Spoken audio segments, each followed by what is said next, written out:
Yeah.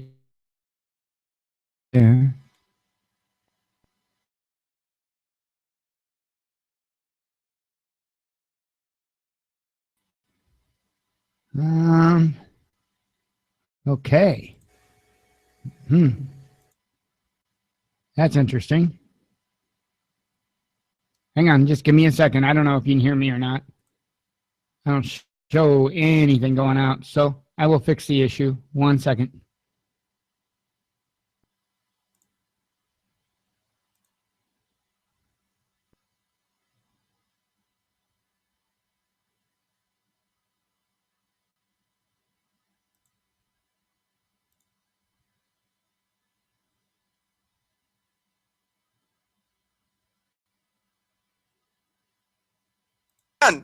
Ah, there we go.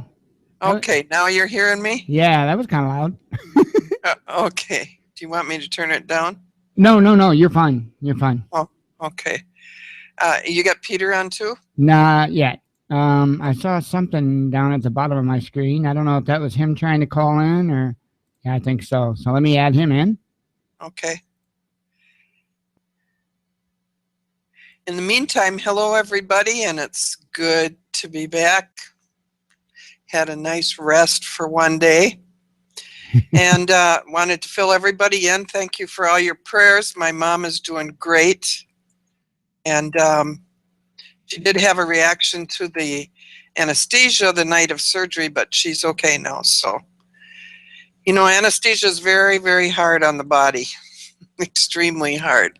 And when you get to be 80 years old, it leaves a lot of confusion for some time. So that's something to think about when you're deciding you want to go have surgeries. For some reason or other, I have... Oh, there it is. Okay. I was losing the chat room. Were you able to bring him on? I'm trying to bring him in, but every once in a while it gives me this to where... I'm trying to bring him in. Skype, listen to me. Voice commands aren't working real well. Yeah, I bet. Oh, my goodness. Okay. Technology is great if you can just make it work. All right, start pulling real hard on your screen. I'm pressing the button. Oh, it's working. See? I told you. Right. Wow, it worked that time. There you go, Peter. He was saying, start pulling real hard on your screen. It's working. Peter, how are you? Very good, Kathy. And is this Michael we're talking to as well? Yes, sir. Well, yeah, this is Michael. Yes. Okay, good. Yeah, I was listening. This is not the Michael from before, Peter. I understand. Okay. Not that it makes much of a difference, but I understand. Yeah, Oh, thank you. I just want you to know it wasn't the same person you'd be talking to. You know, I'll tell you what. He had a very interesting understanding of the scriptures. But you know, I have to say this before we even start. And I know that there's probably our whole audience is Christian out there, and God bless all of us. And yes, I am Christian. We all have to be if we're going to get through this. Now, here's the situation. There's over 38,000 different flavors of Christianity.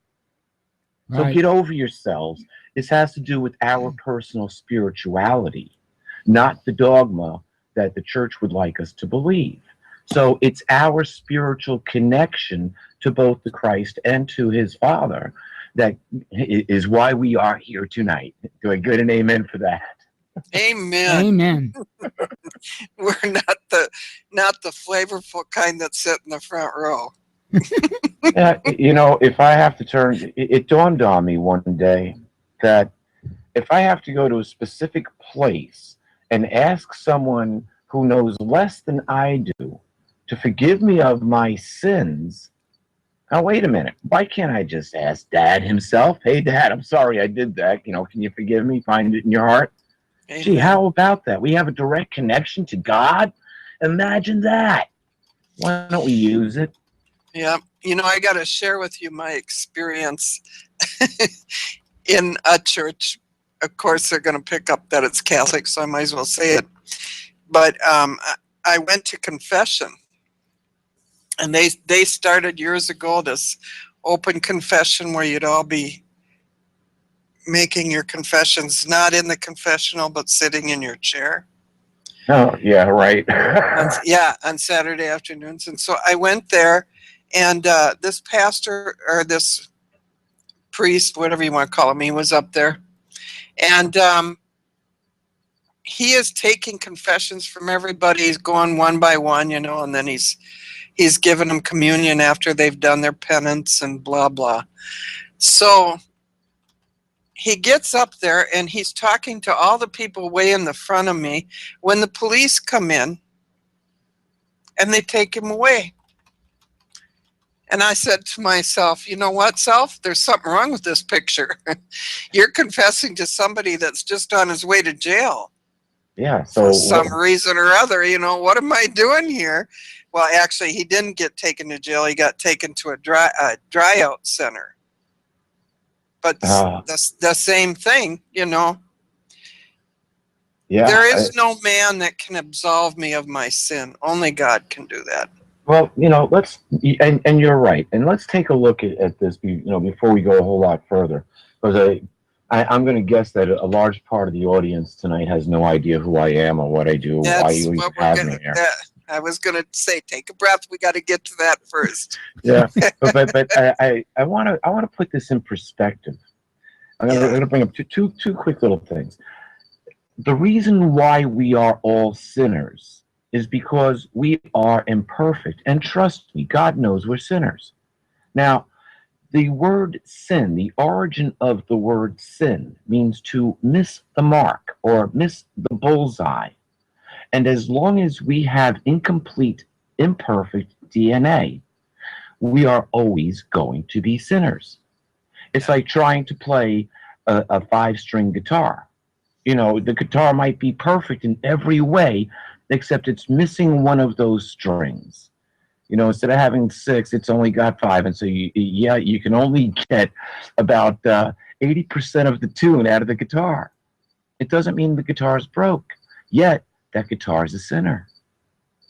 Because it can never play the tune correctly. And so, you know, I say that because I don't want us to be so down and so hard on ourselves, thinking that, oh, if we don't say 97 Hail Marys, we're going to burn in hell for it. You know, that's not it.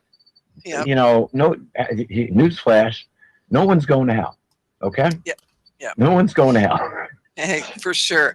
Okay, guys, they're already asking in the chat room, who is this guy? This is Peter Kling. And Peter, tell us about yourself. Your background is scientist, right? Well, actually, no, but yes. No. Okay. To tell me Did you about, go to that Catholic church I went to? No, you know, Kathy, I found out a very interesting piece of information about my family history, which explains why my life has been bizarre as it is, or has been up to this point anyway. And I knew part of the history from my great-grandmother's side, and that they were French Huguenots who were involved in the Reformation against the church in France, and they escaped persecution and fled to Western Germany. But none of our family were Huguenots. They were all Lutheran. And you know, I say, okay, well, you know, they married into the Lutheran faith. Well, yeah, that's exactly what happened. As it turns out, I just came across this information 2.5 weeks ago. As it turns out, and this is something my whole family always raised the question, why are there so few of us? Well, the reason why there's so few of us, as it turns out, our family is from a clan that originated in Leipzig, Germany, in Saxony. And we were bell makers. I knew that. But if we were bell makers, we were also ironsmiths and other ways made iron and swords. And yeah, I found the documentation for that as well. But this information was all new to me. We were strong supporters of Martin Luther, and we were excommunicated right along with him. When Martin Luther turned around and stood up against the church, and it was mostly overindulgences that set this whole thing off. That was a buy your way out of hell card. where, you know, it didn't make any difference what you could do, what you did. If you had the money, you can buy your way out of a hell that was going to torment you forever and ever. And Martin Luther said it's all a lie. And he nailed up 100 things that were wrong with the Catholic Church on the door. And at the Diet of Worms, he was excommunicated. And I'm going to guess probably my family shortly thereafter. Well, for the following years, we actually hid Martin Luther, us and several other families, while he translated the Bible from Latin into German. And just at the same time, and Providence be it as it is, Gutenberg invented the printing press. And what was the first thing printed on it?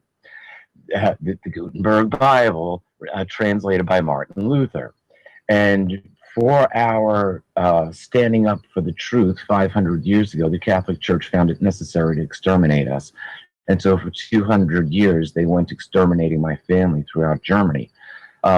Interesting, some of them left early and came to the United States, or came to America, landed in what is now Philadelphia in the mid-1600s, migrated across Pennsylvania, what is now Pennsylvania, and established a fort, Fort Klingensmith, which was raided by the Seneca Indians that took two brothers captive. The older one escaped that night, but the younger one lived with the Indians pretty much most of his life. He actually wound up in the Oneida tribe, and he became part of the tribe, and he grew up to become chief, and he was known as Chief White Peter.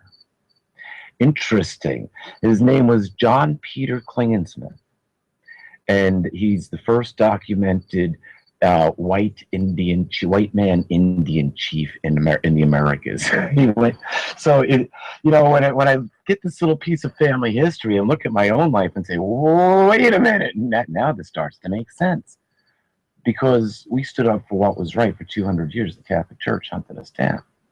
The Catholic Church and their agents, and wherever they could find anybody with the last name Klingensmith or anything close to it, they were murdered. It was just that simple. And Napoleon, of course, basically ended that. But here we are today. Who am I? I had a Bible education which started shortly after I was about 4.5 when it started. I had a pretty good understanding of the scriptures by the time I was 5 years old. I was being taught by people who claimed to be the brothers of Christ, the true brothers of Christ, not some religious sect, because I was told never get involved in religion, never get involved in politics, and to keep your studies going. I was being taught the exopolitics of the Bible, in other words, the interdimensional politics, the politics among the angelic forces, shall we say, history and prophecy, and how it applies, and at several different levels, to our time today. Right now, we've got tons of prophecies going off. Most people are just sitting there clueless, saying, well, we know the time is short, but, you know, give us some data. At the age of 9, I had a dream which actually came true. And when I went to go get spiritual help to find out why I just had this experience, I remember running inside up the stairs, and my mom was washing dishes, and it was, Ma, I just had a dream that came true. And she said, oh, that's nice, honey, it's time for you to go to bed. Which caused a paradox in my life, because that shut the spiritual door, considering she was my main conduit to my biblical studies. And so at the age of 9, I decided I needed to go find out scientifically why I was able to see into the future, so I can continue to do so at will.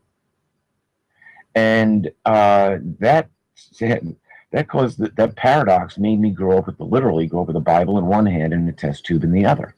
And my science courses said, oh, well, man evolved from lower life forms. And my biblical courses were saying, well, there were 7 time periods in which the earth is being created, and God rested on the 7th day. And they gave a totally different number to the length of those time periods. And so you kind of grow up in this world of a paradox. Well, at the age of 26, I actually followed a scientific vocation. And became a chemist and went down that scientific path. I didn't go down one of the 38,000 different sects of Christianity, or what Christianity is supposed to be today, and there was a good reason for it. I got into a debate with someone, or I was part of a debate, and this person took the purely scientific view, which I knew, and I took the biblical view, which I knew too. And the best I could do was tie. And I felt really like I lost because I couldn't beat him with biblical scriptures in application.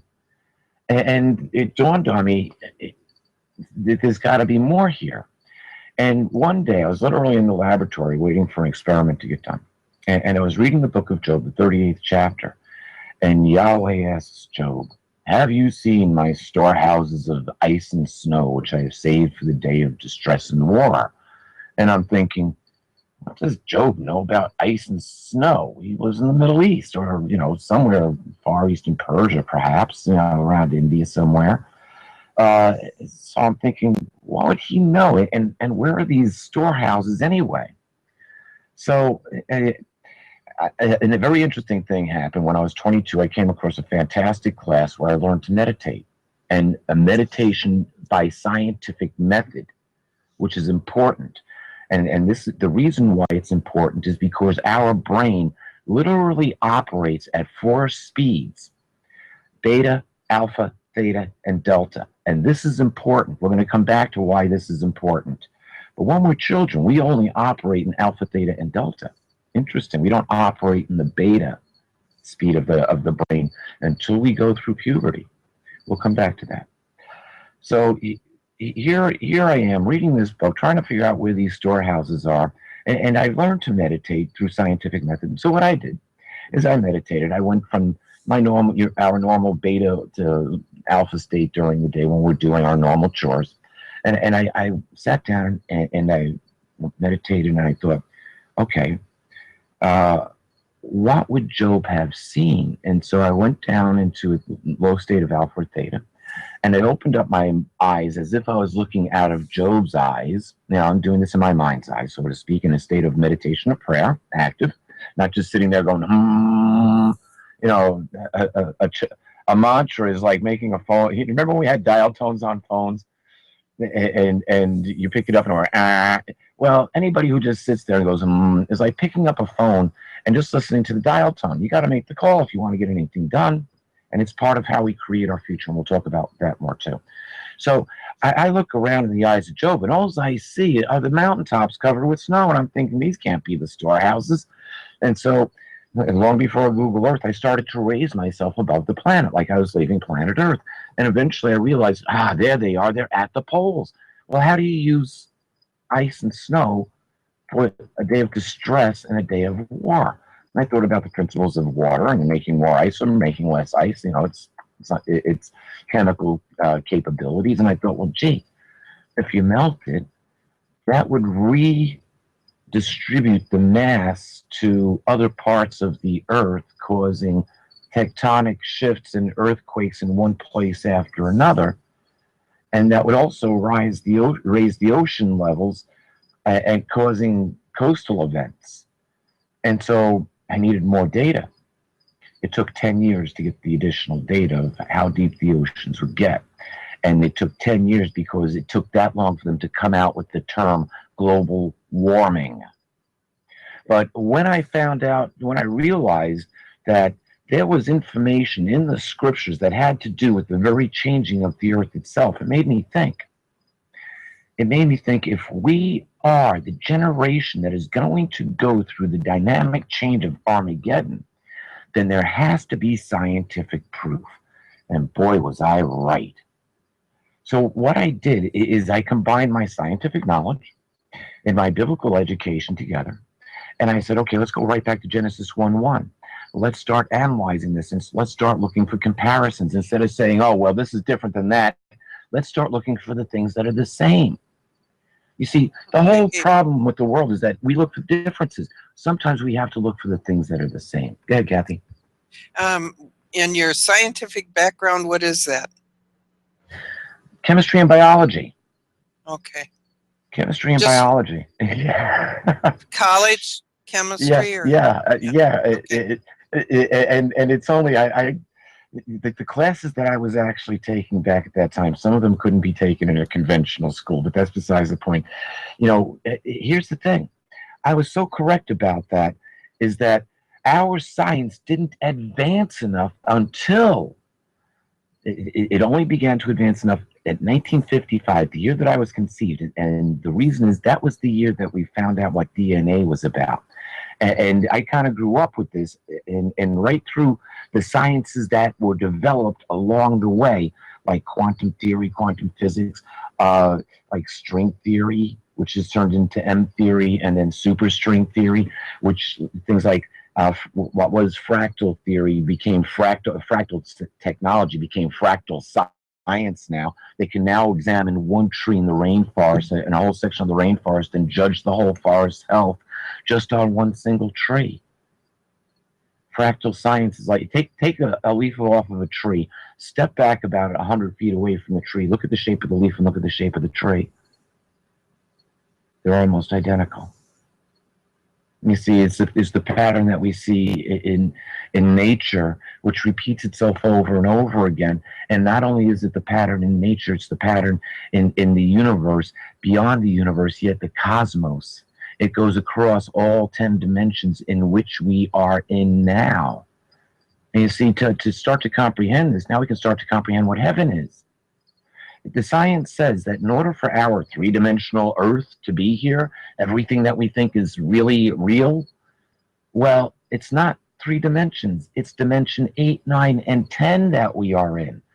Because without the other 7 spatial planes, we wouldn't exist. Wait, how many? 7. So A divine number? What is a spatial plane? They are different dimensions that must be there, all like building blocks, in order for us to exist. Now, we look at everything in 3-dimensional terms, and we think that everything is real. Yet at the atomic level, there is one part solid. In other words, in an atom, you have one piece of solid matter to 4 trillion parts of empty space. Think about that. Now, that's almost impossible to comprehend, but that's something like the grain of something the size of a grain of sand occupying, having the same, this is fantastic, having the same space as Earth. Yeah, it would occupy all of the space of Earth. In other words, one grain of sand, for it to exist, it would take up the whole space of planet Earth. At the atomic level, that's what we're talking about. Now, the reason why we can't just walk through things is that electrons are there. Electrons allow us to interact, and it's what makes things hard or soft. It allows us to touch and feel. And it gives solidity to our 3-dimensional world. But you start taking away these building blocks, and our world isn't as real as we think it is. It's mostly empty space. It's empty space that reflects light. Okay, so now we know that that's an empty space. I agree with that. So what is CERN? CERN is trying to do what with all that empty space? Well, there's one thing which rules everything, and that's electromagnetism. That's why CERN is looking for the God particle. You see, to truly understand who we are and how we get back to God, and this might be deep for some people. You know, this is the science of the scriptures. This isn't stuff that I invented. This is what is actually in there. It took me 2 years to content. You know, let's make this easy for everybody, Kathy, okay? Let's make this easy for people to comprehend. Especially me. Genesis 2, 21 through 23. God says, it's not good for the man to be alone. I'm going to make a helper for him. And so what happens? He causes a sleep to fall over the man. He opens the flesh, performs an operation, removes a tissue sample, DNA there, closes the flesh over, and proceeds to take the rib, the DNA sample which he removed, and proceeds to make a woman from it. And he brings her before the man, and the man says, at last, this is flesh of my flesh and bone of my bones. This one was taken from man. I shall call her woman. No, Adam knew they got genetic engineering going on here. We now know what something at the Holy Catholic Church. Oh, that's a holy mystery. We don't know how God did that. It's genetic engineering as plain as the nose on our face. Yeah. Did you know that in Hebrew, the word rib means DNA? It I've heard stands that, for yeah. the helix curve, and it means DNA. David said, you had all my body parts numbered before I was even born. Mm-hmm. Now, something else the psalmist said was that all the stars have been named. Why would all the stars be named? Interesting. The last thing one of my instructors told me is actually the last contact that I had with him, because after that I went on a world tour. Well, a tour of the North America anyway. He told me I was privileged enough to be in attendance of the most fabulous slideshow of the universe that I had ever seen. It was the best pictures of our solar system, the planets, our Milky Way, and the galaxy available at that time. The next jump after that was the Hubble telescope, after they got looking in the right direction, so to speak, after they fixed it, gave it new eyeglasses. Anyway, I went to thank my instructor who gave this fantastic presentation, and in our conversation, he looked me straight in the eyes, and this was a little old German man. Interesting, there's a lot of Germans involved in this. And he looked me straight in the eyes. He had the bluest of eyes. I mean, they just sparkled and shined, and he was in his 80s at the time. This was 1975. And he said, your future is in the stars. Now, I just agreed with him, because, what am I going to do? Say, well, I agreed, and I thought about what he said, because it was like, this was his final comment to me. Your future is in the stars. Now, in order to understand that, we need to go back and understand the prime directive given to Earth, which is in Genesis, the 1st chapter.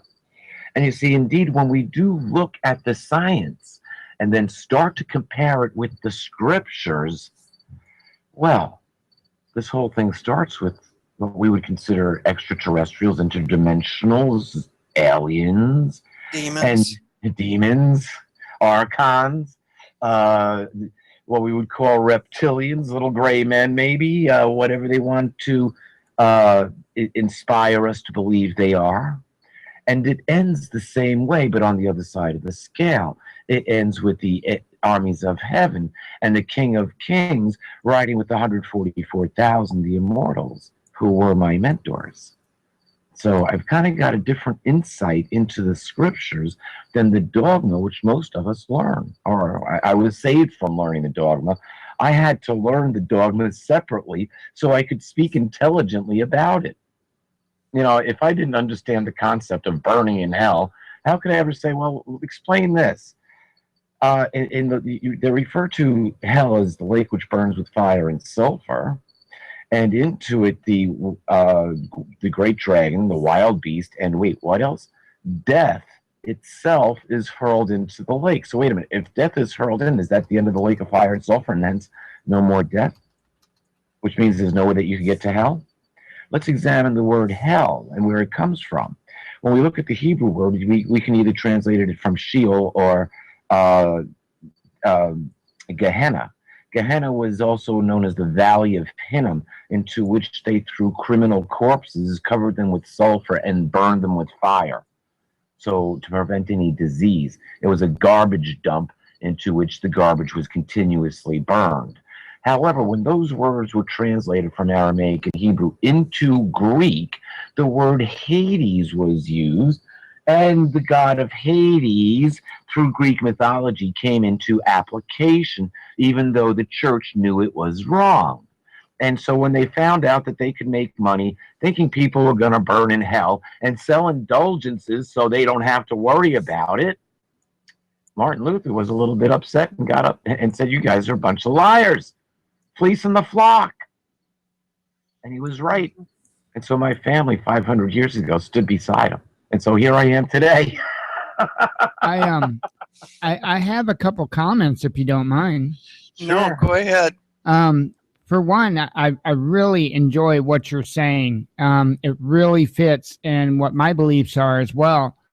Now, a lot of people, you know, I think they misunderstand exactly what went on during Noah and the ark, because they have actually laid it out before exactly the size of the ark, and there's no way that nearly 2 of each animal could fit on the ark as a physical being.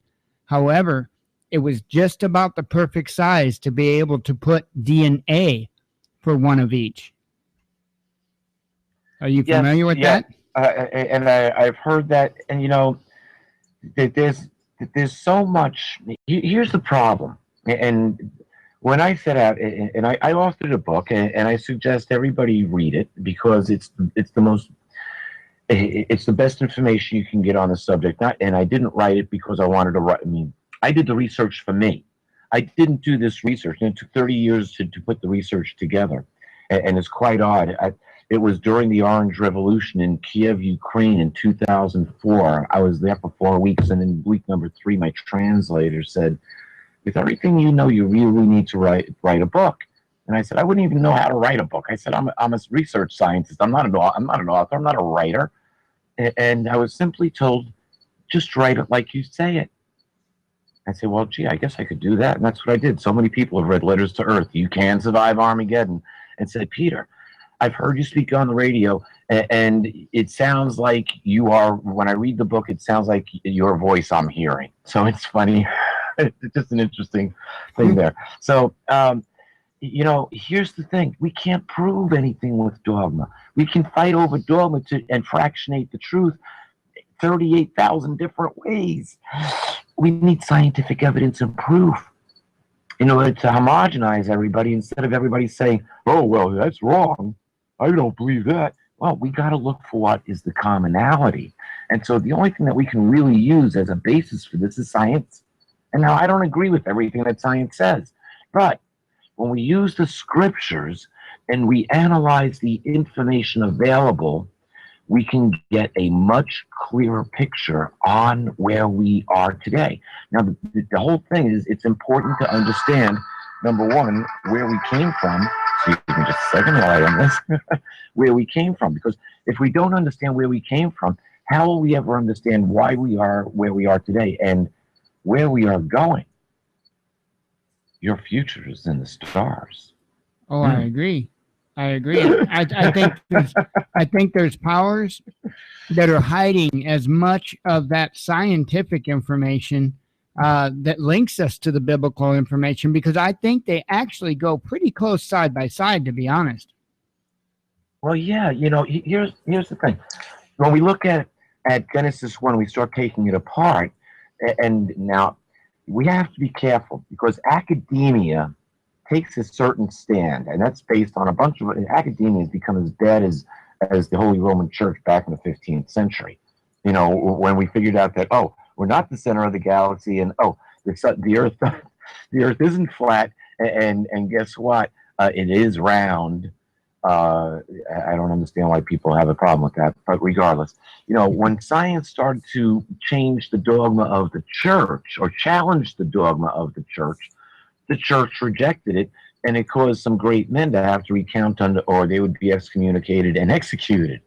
And so when you get to a hard-headed German that won't recount and will only go forward in doesn't make any difference what the outcome is to them personally. We tend to be hard-headed when it comes to the truth, or when it comes to anything that we believe strongly in.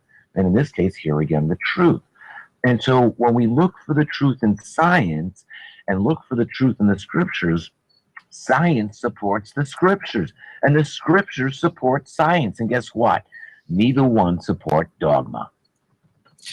You know, I've always been of the opinion that the church has done its best to keep us from the scientists, and that they've made this huge division between science and the creation of the world. If we ever got together, we would realize that we've been around here a whole lot longer than 6,000 years. Well, here's the thing, and let's analyze this, because I've looked at this from a scientific viewpoint, okay? And yes and no. Let's put it this way: the children of God, the children of Yahuwah, Yahweh, Jehovah, have only been here for 6,000 years, a little over 6,000 years. Right. However, humanoids have been here considerably longer. Now let's look at what we have as far as the fossil record goes.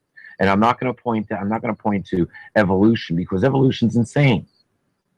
But let's go back to the Cambrian period. Now we'll start at Precambrian period, which now may have lasted between 1 billion and 3 to 4 billion years, depending on how extreme the extremophiles were.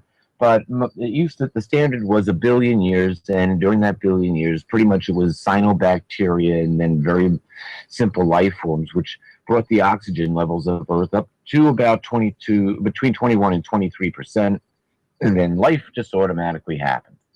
Well, the truth is that there was more life on Earth during the Cambrian period than has ever existed here since.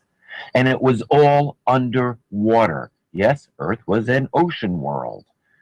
That's how we wind up with 6-foot mollusks on the side of Mount Everest and in the Andes Mountains. Once upon a time, those mountains were underwater. Why was everything so much bigger? Because the Earth was so much smaller and less massive. Why is that? We'll get to that in just a second. But there was more life on Earth than ever has been here since. Where did all the genetic information come from? It magically appeared. Now, just to give you an idea, one species, the trilobites, I love these little things. I've got several fossil specimens of them. They're 500 million years old. The only one that's left is what we call the potato bug or the sow beetle. You know, those little brown or gray bugs that look like little armor-plated things that live in damp places. Well, those are the only ones left. But once upon a time, there were over 17,000 varieties of them. Think about that. One species, over 17,000 different kinds. How many species do we have on the Earth today? How many species have met extinction? And you see, we know this by the fossil record, but this isn't brought out. Now you have to ask, where did all the genetic information come from? God said, let this happen. Let the Earth, and it's funny that there's one theory that says that all the continents fit together. Everybody will say, yeah, that was Pangea. No, once upon a time, all the continents fit together, and then they were all underwater. And as the Earth grew in mass, as we absorbed more debris from outer space, as the forces of the universe worked its magic, so to speak, upon the Earth grew. And before long, land appeared. And that's happening right now, isn't it, Peter? It absolutely is. Now, because how many islands have we had pop up out of the ocean lately? In the last 2 years, even. They just appear. Look at the earthquakes in one place after another. Look at the volcanoes in one place after another. The whole ring of fire is lit up. I watch the earthquakes on a daily basis. They just circle around between South America, the West Coast, Alaska, down the east coast of Asia, Japan, the Philippines, Indonesia, down into New Zealand. There are earthquakes every day, almost every hour of every day. No, there are earthquakes every hour of every day going off, which are sizable earthquakes. So I'm popular tonight. What can I say? I thought I shut that off. Shut it off, yeah. Yeah, I thought I shut it off the first time. Obviously, I didn't. But anyway, funny. I thought last night I went the whole night without a phone call. They know when you're on. Yeah, you know, the interesting thing is that the Earth every year sucks up approximately about 100,000 metric tons of space dust. The estimate is between 50,000 on the low side and as much as 300,000 on the high side. But let's just say 100,000 for the argument's sake. We can do the math easily then. So how much did Earth's mass grow over the last, let's not go back 500 million years. Let's just go back to the dinosaur extinction 200 million years ago. You see, think about that. 200 million times 100,000 metric tons. And that's how much the Earth has grown in mass, approximately. So the more mass, the smaller things are. That's why the biggest animals on Earth are elephants now. That proves my theory. Yeah. There's no such thing as gravity. The Earth just sucks. There you go. I'm sorry. I couldn't resist that. Well, actually, you know what they believe now is that really there isn't any gravity. It's that it's dark matter. I think it has something to do with magnetism, in some manner. Yeah, and that's really actually why Earth could never be flat. You know, Earth's flat, but yet everything else in our solar system is round, spherical. You know, no, it's electromagnetism which runs everything. That's what keeps the atoms, neutrons, protons, and electrons all running together. If electromagnetism didn't exist, we wouldn't have atomic structure. It would just all fly apart. But instead, we have electromagnetism. And so there's a push-pull force to everything. Now, the Earth is, it's essentially a giant electromagnet. We've got an iron core. And we know that because of the ionosphere it's actually the whole magnetosphere around the Earth. If the Earth wasn't a giant magnet, we wouldn't have that magnetosphere. This is going to be important, especially when we come to Revelation chapter 6, verse 12 through 17, or what some people call wormwood, but it really wasn't. But what is popularly known as the Nibiru event. It's going to be a shaking of planet Earth, and it's really what we need to be watching out for, what we need to be prepared for. Right now, we're all being distracted by all sorts of things, and finding out the truth is what's most important, and really that's where we need to be focused.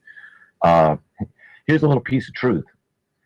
A Jewish man who is well known on the internet for his knowledge on this very subject of what Planet X, Nibiru, the blue, red Kachinas, wormwood, whatever you want to call it. He said that the people who have the best chance of surviving this paradigm shift are spiritual Christians. He said, not the ones that go to church every day. They buy into the dogma, but the ones who are spiritually awake. Yeah. Like our audience tonight. If they weren't spiritually awake, they wouldn't be with us here. And that's what's important. It's our spiritual awakeness that brings us back to our relationship with the Father, our relationship with the Christ, and our relationship with the future. Well, I know myself that I have found myself for the last 6 months, hardly a day goes by that I don't ask God, roll back the veil, just really roll it back now and let's see everything. You know, because I'm getting my mind ready to receive everything. And I really think we have to do that because I think our minds are not ready. Well, you know, here's the thing. Our minds can't handle the truth totally at one time. That's the situation. You know, if I turned around and just laid it all out black and white, this is the way it is, everybody would turn around and say, you're absolutely nuts. No, I've seen it. Trust me, it's going to happen. But let's not talk about the doom and gloom and disaster because we're not on that side of the fence. At least I hope we're not. You see, everybody forgets to read past Armageddon or apply the scriptures that go beyond the Great Tribulation and God's final war. You know, like Revelation, the 7th chapter, after those 12 times 12,000 are all sealed. It talks about a great crowd of people out of every nation, tongue, and tribe, which no man was able to number. Those meek ones who shall inherit the earth. You want to be raptured? Hey, see you. Have a good trip. With that. Amen. I'm staying here. Yeah, you know, because what was now here's the prime directive.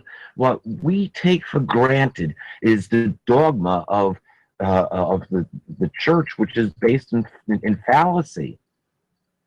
And I'm not talking about the congregation of awake Christians when I say the church. I refer to the church incorporated.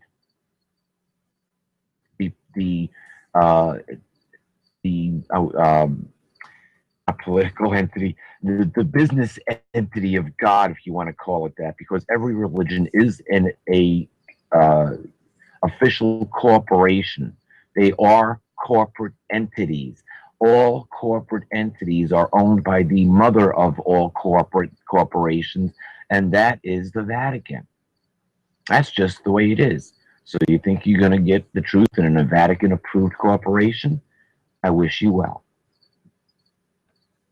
I wish you well. I agree with that. I think, too, I saw a comment in there that the veil has already been rolled back. I believe that there are 8 to 10 veils. And we do it in stages, and so we roll back a veil, and we learn some, and then we roll back a veil. I mean, God does it as we can handle it. I know for the one night I wanted to see what the battle was in heaven, and what are all these portals that everybody's talking about. And God just took me right there. And I saw all the angels, both good and bad, coming out of these portals from everywhere and carrying their armor and fighting with each other. It was a horrible, horrible fight that is going on in the heavens. Now, that was a veil that had to be removed. Now the next veil has to be removed. And I haven't gone there yet because this one was so awful to see. I could only be there like 30 seconds and I was out. And I think Rob Skiba said he only made it 10 seconds and he couldn't. He begged God to take him out. Well, I did too. So if that fight is going on in the heavens, as it is in heaven, so it is on earth. We're coming into this. Kathy, I learned to meditate and through scientific method, as I mentioned earlier, when I was 22 years old, it was 1978. And after about 6 months, I was pretty adept at it. I could, go down into whichever state of mind I wanted to go into, and pretty much, I had all the mental programming set up within my own brain that worked, and I was doing everything in harmony with the scriptures. And I eliminated the stuff that was a little questionable. But it's how we control our own mind, and I'll explain this a little bit further. But yeah, after about 9 months of thinking, oh boy, ain't I the hot stuff, let's go take a look at Armageddon. It was 3 years since after that I meditated before I would meditate again. Mm-hmm. So yeah. But you call it meditation, but the Christian world does not call it meditation. Okay. But I called it translation. God translated me in, and I got to see it with him, with me. If he had not been with me, I don't think mentally I could have handled what I saw. Yeah, well, I couldn't. Yeah. And yesterday, and I laugh about it, but yeah, I know. Back and look. Yep. Or 2 days ago, I guess it was 2 days ago, when that young man shot this pastor over in Idaho. And he shot the pastor because he saw that the pastor was a shapeshifter, he said. And he drew a picture of this shapeshifter. When he shifted, he drew a picture of him when he wasn't in his human form. Sure, now everybody thinks that guy is crazy, right? Oh, sure. They hauled him to the nut hut. Yeah. But, because you can't say what you see, but I have said it many times on air. I'll say it again. Every last one of these idiots that we got in the Congress, they are thinking up such evil stuff to do to us, to oppress us, and to get us to submit to them. Only the worst kind of evil could think of that. These are demons and fallen angels that have taken over these people. And they've allowed it. Kathy, you know, I can give it an actual three-dimensional awareness, and we'll talk about this. We're on to what, 12 o'clock? Well, let's see, your time Oh, would be no, 11 no. o'clock. How long do we have? No, we're on until 10. Okay, so we got about another. Okay, so we have another hour. Okay, that's enough. We'll cover this. Okay. The situations, yeah, be careful what you ask for.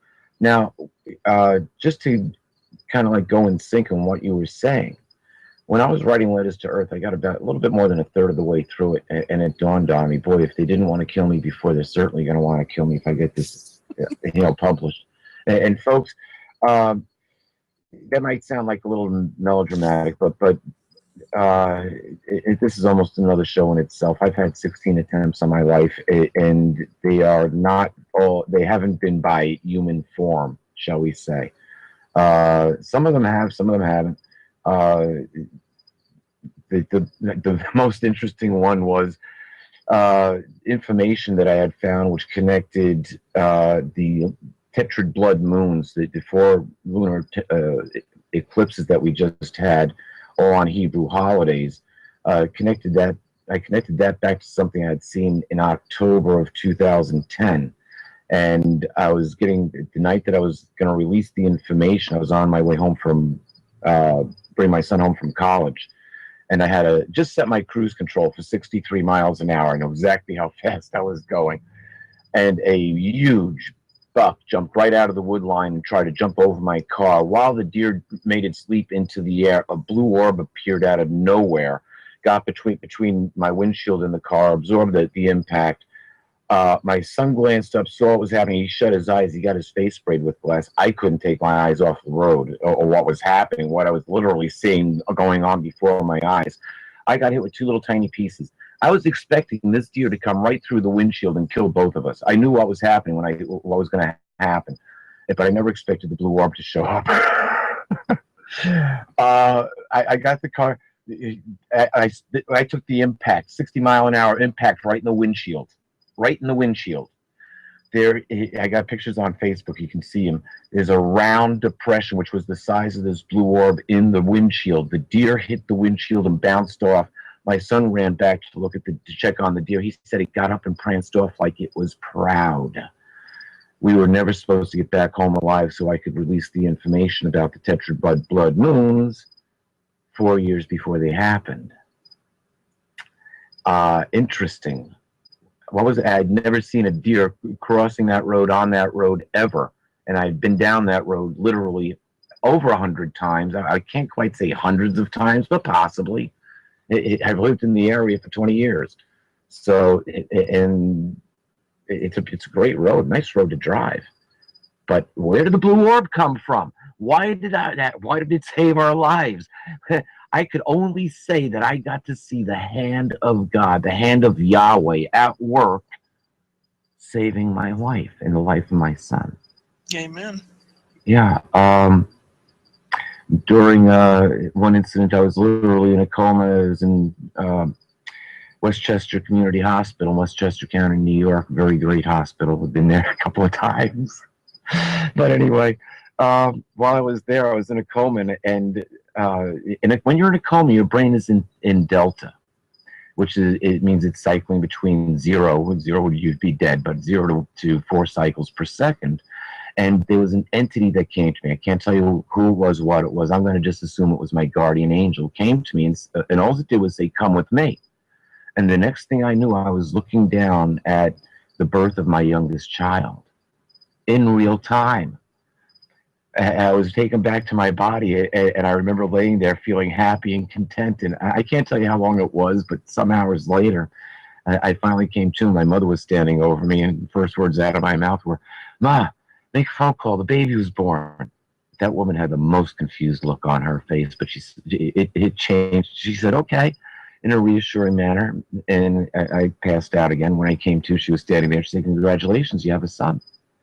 So 16 times and counting now, and I'm still here. And I didn't have any explanation for this until I came across the information of how the Catholic Church spent 200 years trying to exterminate my family. And now, Yep. is it the end? Can I say this is all caused by the Catholic Church? No, it's caused by the same demonic forces that are in control of the church. And that don't want truth spoken. Absolutely, they You didn't. They know, tried to stamp it out back then, and they're trying to stamp it out today. yeah, there are a lot of people who serve God from little on up. I was not one of them. I didn't meet God till I was 35. But God said that he knew us before we were born. He Amen.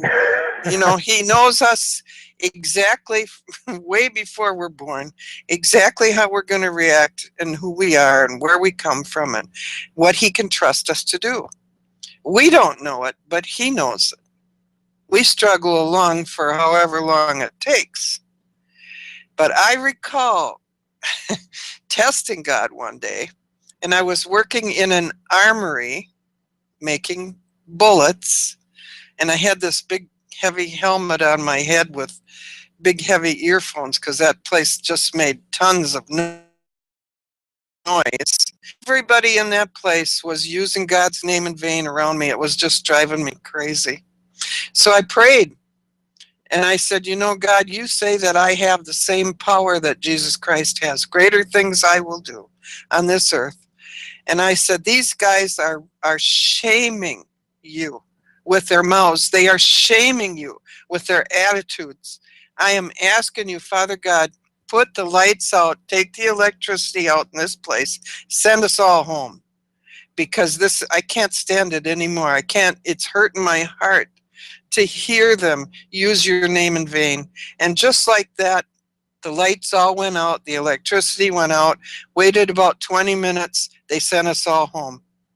And that's the day I understood the power that is within me. Yeah. And it is me that it's my faith, my belief. There you said it. Faith. Yeah. Faith. Mm-hmm. Faith. Now, Yeah. I want to just make this perfectly clear. It's our faith, but we need works along with the faith. You had faith enough to plug into the most powerful energy in existence. And that's the power of prayer that we have. Yeah. See, that's half the component. We need that. Without being able to draw on that power, we are lost. I'll tell you, I've been in situations personally where I just pulled the covers over my head and said, that's it. I'm spending the next however many days I need to with my Father. And yeah, it was prayer that sustained me. Yeah, I went through a period of time where it didn't matter who I prayed for, God always answered. He always did what I asked, if it was in the will of in his will, Oh, yeah. There were many healings done. There were many deliverances done. Lots of these things were done. People got jobs. But me, I never had the belief enough for me, for God to answer prayers for me. Well, and we do that. We self-sabotage that way. I do the same thing. So don't feel bad. It's like we always pray for others, and when it comes to ourselves, oh well, forgive me, Lord, because I'm a sinner. Well, yeah, but like I said before, I explained, but I still do it myself. I'm not perfect. I'm gonna do things that I know piss God off every day. Well, hey, wait a minute, Lord. Now I know I'm a sinner. You know I'm a sinner, but you chose me before I was born. You had to, because you didn't choose my brother or my sisters to do what I'm doing. Why me? Was I the one that was going to have the fortitude to go through all this nonsense and keep on going no matter what? Yeah, you see, if I didn't have the right genetic makeup, I could never endure the things that I endure. Had I not been taught at an early enough age, it would not have become part of my belief system. I was doing a radio show one night, and it was over on LBN, and I was doing a Christian show at night there. And this guy was just heckling the garbage out of my co-host, just literally. And she was too soft to be able to smart off back to him. She just didn't have what it was going to take for her to win that fight. So I could see that she was about ready for tears. I could hear it in her voice. And so I said, Charm, here's what we're going to do. Bow your head. We're going to pray. And I prayed out loud that God would stick the tongue of this person to the roof of their mouth and not release it for 3 days. We didn't hear from that guy for 3 days. And 3 days later, he came in and he asked for us to lead him to the Lord. He explained that his tongue would not work for 3 days. And I'm laughing because God actually did answer me, you know. I'm never going to do anything to piss you off, woman. But this is how I have that faith for everybody else. But me? Yeah. No. Yeah, and I understand that. And that I think the reason for that is because we've been humbled from an early age. You see, when I go back and look at my own personal life, they call my father Hitler. I mean, not because he burned Jews, but because he was so damn strict. And it was his own family that called him Hitler. So it wasn't like his friends, but you know, that's just how strict he was. He demanded perfection. And this was a big problem for me when I was, especially in my teenage years. You know, I'm getting visions of the future and living through them. Don't have the spiritual conduit, you know, because that was shut off. And now here you got this rebellious kid. The Vietnam War is raging, and I just get a notice in the mail saying, "Congratulations, you're one holding. We're waiting for you to get out of high school." And so it was a very turbulent time in my life. And yet somehow we managed to get through all this. But had that humbling not been put into place, I'm not sure that I would be humble enough to accept what I do today and say, okay, yeah, this isn't me. I'm just the jackass that delivers the message. I'm nothing more than Yahweh's donkey. Mm-hmm. And that's it. And that's how I feel. I just feel like I don't deserve. Yeah, I'm not some savior. I don't have a Messiah complex. Yep, my mother will tell you I'm chosen to go do this because nobody else would. Well, there you go. Yeah, it's funny. I would have the greatest conversations with my mom, and really, this isn't, you know, one of those. I watched my mom from an early age. Actually, she was a sign language translator. She's a certified sign language translator, and she would do translations for huge events. I mean, where literally thousands of people were gathered. So she was no stupid person to be utilized in that manner. But regardless, absolutely one of the most brilliant people I've known in my life. Literally a walking biblical dictionary. Where does it say so and such and such? Go look at 1 John 4:8. Okay, thank you. Which actually does say God is love, and that also connects us back. You see, in order for us to experience love, you know where we have to be? In Alpha, same place we have to be to pray and meditate. Amazing. So it all starts to connect back. Now we talked about, you know, seeing the negative side of things. And I started this off when I was writing Letters to Earth. I got to about a little bit more than a third of the way through, and I realized they were going to kill me for this. They really were. And so I literally took the laptop off my lap and set it down. And by the way, it took two computers and 3 hard drives to get through writing Letters to Earth. It crashed so many times.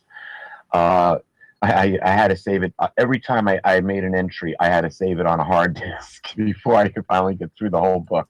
But regardless, I set down the laptop and I went into a deep prayer. And I put myself right before the Father, right at the throne. And whenever I do this, Jesus is always to my right, to God's left. And I said, Father, I need to know that my future is so compelling that I will survive whatever is thrown at me. No matter what they try to do, I will survive it. And I need to know beyond what is written. I need to know that I will survive not only this that we're going to go through, but also the final test at the end. I need to know what lies for me beyond. Instantly, I was swept away from the throne and taken across the universe, and I was shown Earth-like planets, thousands and thousands of Earth-like planets. And then we started slowing down, and after one planet after another, we slowed down and we stopped at this one planet. And I looked around; it was beautiful. It was like the jungle paradise. And you know how our planet has green with a lot of red or orange accents? This had a lot of blue accents, you know, like blue flowers, blue animals, and I like blue. It was beautiful.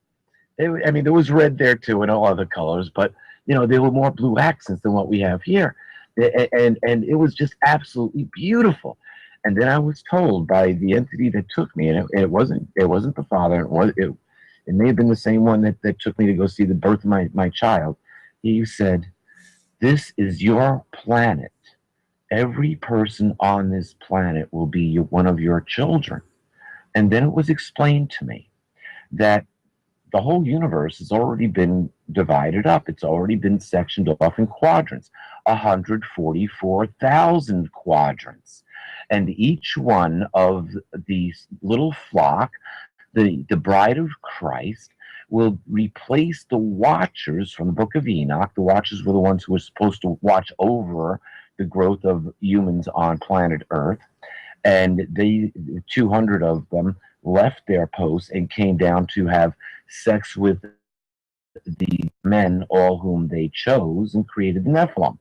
Well, that dynamic is out of our future. You see, it'll be actual humans who followed the word of Jesus, who became his brothers in spirit, who gave their lives to be part of this group. And they are the ones who have human family here, and so they will carry out the future progression of humans as we leave here and go to other planets. Now, people might be saying sacrilege, sacrilege. Well, wait a minute. Before you start jumping up and down, let's go back to Genesis 1. It says, in the beginning, God created the heavens and the earth. Now, in the beginning, he created the earth, so that's where he was going to put his children. Now, when we go down further, when we get to, let's see, verse 26, it says, then God said, let us make man in our image, according to our likeness. Let's stop right there. Scientists have since they've unraveled the human genome, they have found that our DNA contains all the DNA of all life on this planet. In other words, you can take one complete strand of human DNA and create all life on Earth on another planet. Hence, we are literally from this planet. We are from Earth, made from the very elements of the ground itself. And we cannot separate the fact that our DNA has everything right back to the cyanobacteria. So we can't escape that. So we are dictated that our physical vessel, now interesting, we're under Admiralty law. We're going to get into this just a little bit. This might be a good segue. But our vessel contains man, the image of man, made in God's image, his children. At the soul level, we are the children of the Creator, the children of the I Am, of Yahweh, of Yahuwah, of He who causes to become, if we make claim to that. You see, we have to be knowledgeable enough to make claim to that. And there's a reason why. I'll get into that in just a minute. When we go further, it says, let them have in subjection every fish of the sea, every flying creature of the heavens, and the domestic animals, and all the earth, every creeping animal that is moving on the earth. And God went on to create them in his image.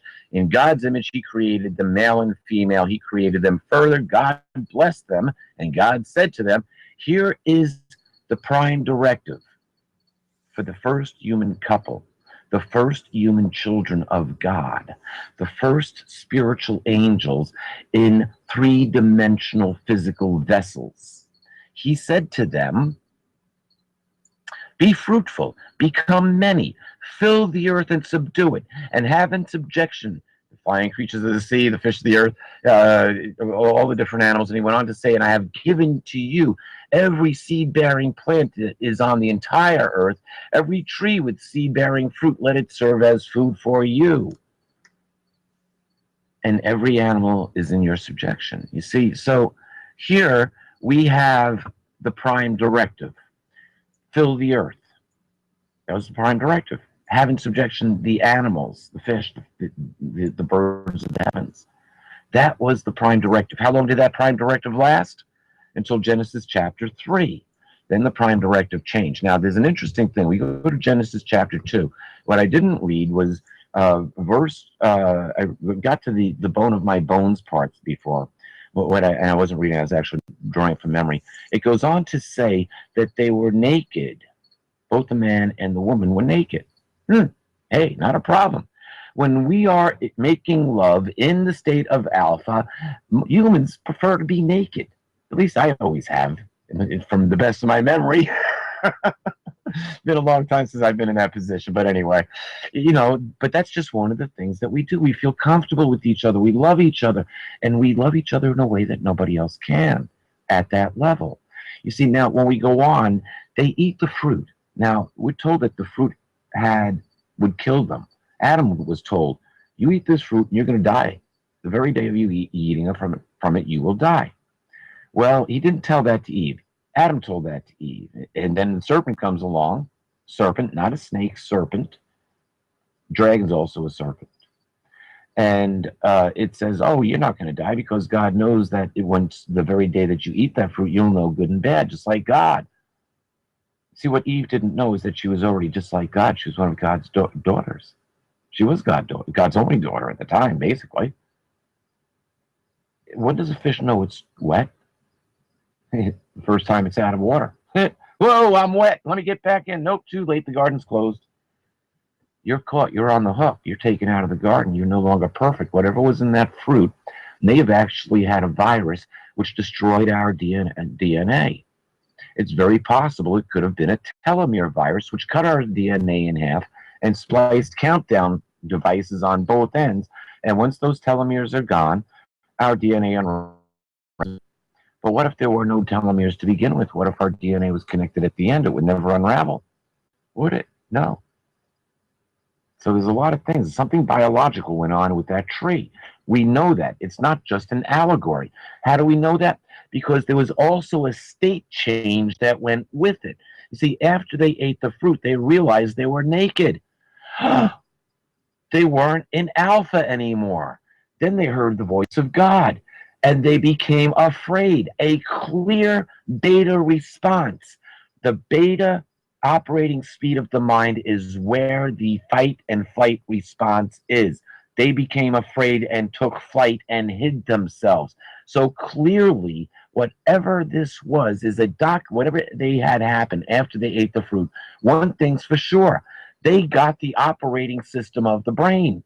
They got the beta operating system, which now allowed them to know right from wrong, good from bad. It allowed them to be in the same space as the animals were to react, to be in a reactionary state without thinking. Without thinking. And that's what happens when we are in beta. If we are in beta, we react. We don't plan our futures. And this whole world is geared around keeping us in beta. Now, just take a look at the election. I'm watching right now. It's been on. I can't believe that this is actually happening. But they're showing all of these protesters in Chicago that shut down the Trump rally. Our population is so divided and so controlled.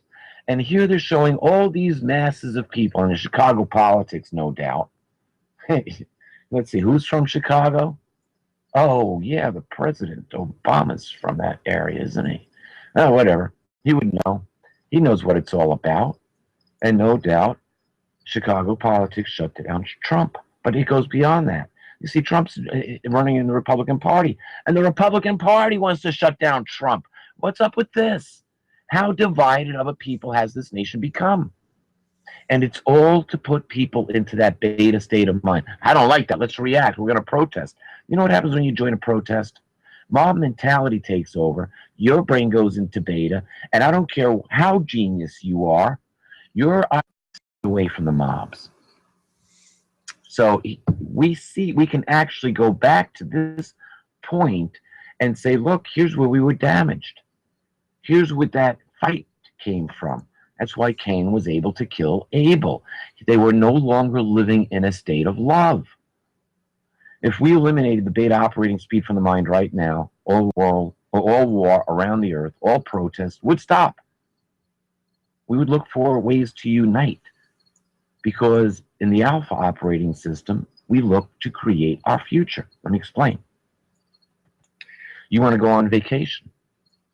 You want to go, let's say, to the islands. Let's say you live in the Chicago area and you want to get away because it's been one windy, cold winter. Now, maybe not this winter, but I'll tell you what, last winter at this time, we had 4 feet of snow piled up at the end of the driveway. I would have been dreaming about going to the Caribbean. Now, let's say, okay, I get online and I start looking at different places to go and say, oh, there's a nice place. And I start thinking about it. I close my eyes for a second and, oh, what do I hear? I hear the sound of the ocean crashing on the shore. I can smell the salt water. I can hear the calypso drums playing in the background. And I have a sweet, sweet, something with pineapple and coconut in it. Oh, it's delicious and refreshing and tropical. Oh, and the cool breeze. You see, all these things which I'm talking about, I'm actually picturing an alpha in my mind right now. And I'm creating a neural pathway to the future because, interestingly enough, while I'm thinking in my mind, visualizing these things, I'm creating electron impulses. And as we know, electrons can be in 2 places at the same time. So the electrons that are firing off of my brain are also being fired off into the future, considering time doesn't really exist as we know it or as we understand it. I'll explain it. We can think of something that happened 20 years ago and remember it just like it was yesterday, can't we? Yep. Detail for detail. Well, let's just remember something that happened in the future. What do you mean? Well, use your imagination. How would you like it to be? Imagine you're going to the island. You want to go to some place and you hear the calypso. Yeah. And so then we turn around, we book a flight, and we go there, and guess what?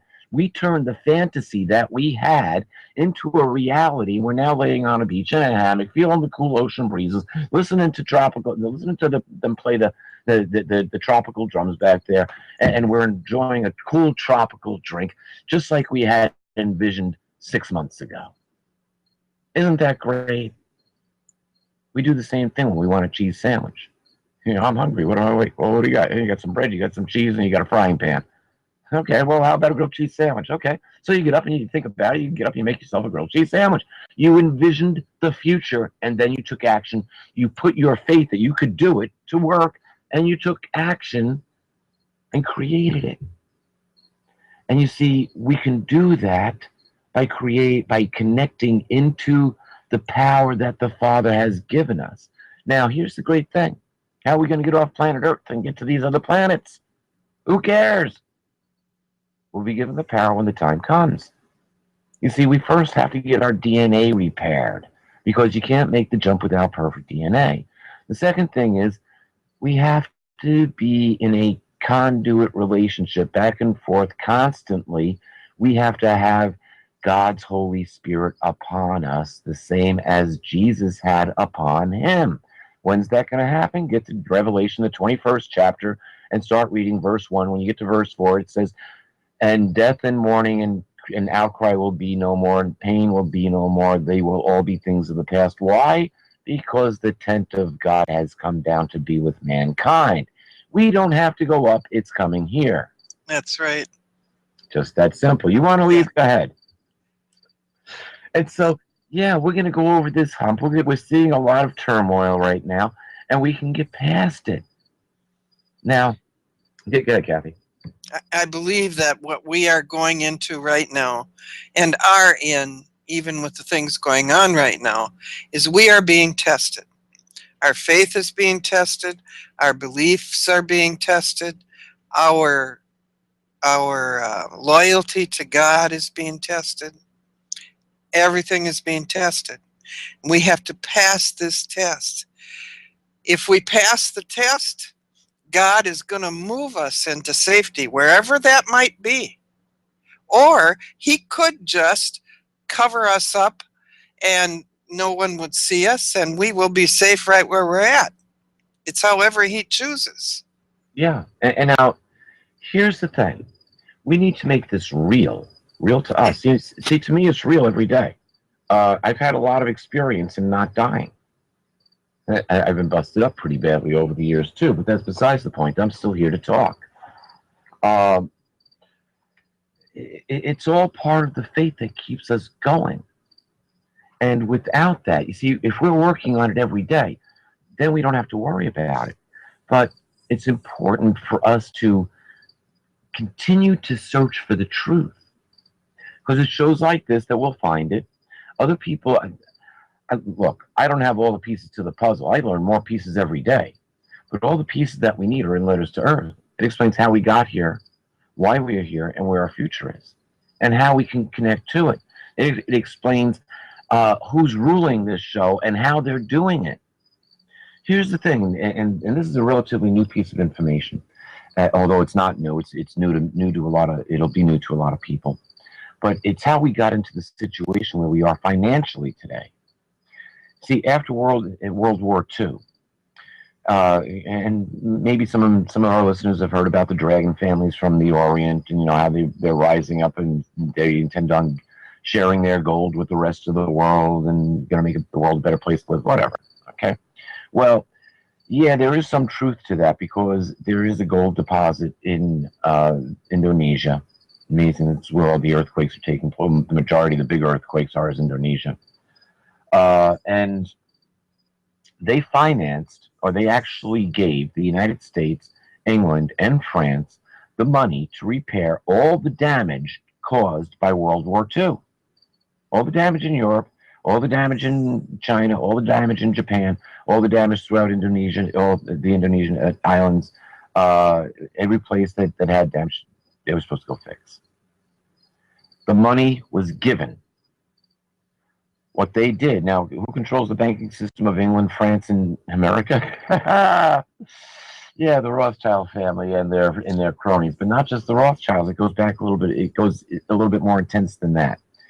You see, before the Second World War, there was a certain person by the name of Prescott Bush who was working for a company called Brown Brothers Harriman, who was owned by a man by the name of Averell Harriman, whose family made their wealth in the railroad industry of the 1800s. Averell Harriman was governor of New York at the time. He was good friends with Franklin Delano Roosevelt, who literally lived just upstream, so to speak, on the Harriman family estate.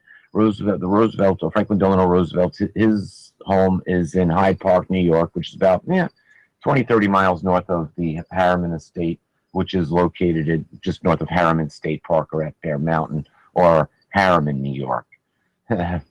Anyway, Averell Harriman was put in charge by FDR to be in charge of the Lend-Lease Act, and he was responsible for shipping millions of tons of goods, including whole factories, to England and Russia.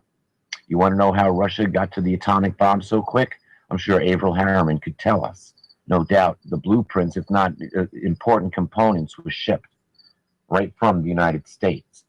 That's why when Truman said we got the bomb, Stalin was like, "Yes, so we'll have ours next year." Yeah, we got it too, just not ready yet. And Truman couldn't understand why Stalin was just so nonchalant about it. Yeah, maybe you ought to go back and ask that guy who's sitting toward the back of the crowd, looking at his hat.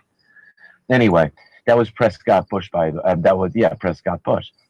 No, I'm sorry. It was Averell Harriman who's in that picture, who's looking in his hat. Interesting place to look in a picture. Yeah, it's a picture of FDR and Winston Churchill, and Averell Harriman is standing to the back in the left. I posted this on my Facebook page, and he's literally looking into his hat when the picture was taken. Averell Harriman, as I said, was the owner of Brown Brothers Harriman, who Prescott Bush was working for. Brown Brothers Harriman was a very successful bank, and also we have to keep one thing in mind: the Bank of New York, which is Bank of New York Mellon now, is the oldest bank in the United States, and that is owned by the Roosevelt family, still is today. So the president's family owned the oldest bank, and Averell Harriman owned a bank that had a subsidiary that was being run by Prescott Bush, which was funneling American funds via his Nazi father-in-law, Herbert Walker, whom George H.W. and George G.H. are named after. Herbert Walker was also an employee of Averell Harriman at Brown Brothers Harriman, and they were Prescott was funneling money to the Theis family in England, who was funneling it on to the Nazi regime. Now, December 7th, 1941 comes along, Japan bombs Pearl Harbor, and December 8th, Germany declares war on the United States, and Prescott Bush is arrested for lending aid to the enemy, or under the Trading with the Enemies Act, lending aid to the enemy. All his assets are received. Now remember who he works for. Averell Harriman of Brown Brothers Harriman, good friend to FDR. He's actually ambassador to England and to Russia during this time. After the war, he's just ambassador to England. I believe he later becomes ambassador to the United Nations. So he because instead of spending any time in prison after the war, he goes on to become a United States senator. His son becomes head of the CIA and then becomes president. And his grandson becomes president, and his other grandson was running for the presidency this time around. Interestingly enough, Prescott's son, Prescott Bush Jr., who we don't hear enough, as well as George Bush and George Jr. and Jeb were all, or are all, Knights of Malta, meaning they are all subjects to the Pope and citizens of the Vatican. So was Ronald Reagan, and so was Bill Clinton. So essentially the Vatican has been running the White House since the days of Ronald Reagan. Interesting. Now, think about this. We just had the Pope at the White House last September, and the Speaker of the House bursts into tears, and in Congress, I might add, and the Speaker of the House bursts into tears and resigns.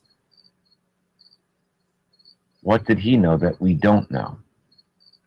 You see, now we have to start asking questions, and now you have to start looking at prophecies even deeper.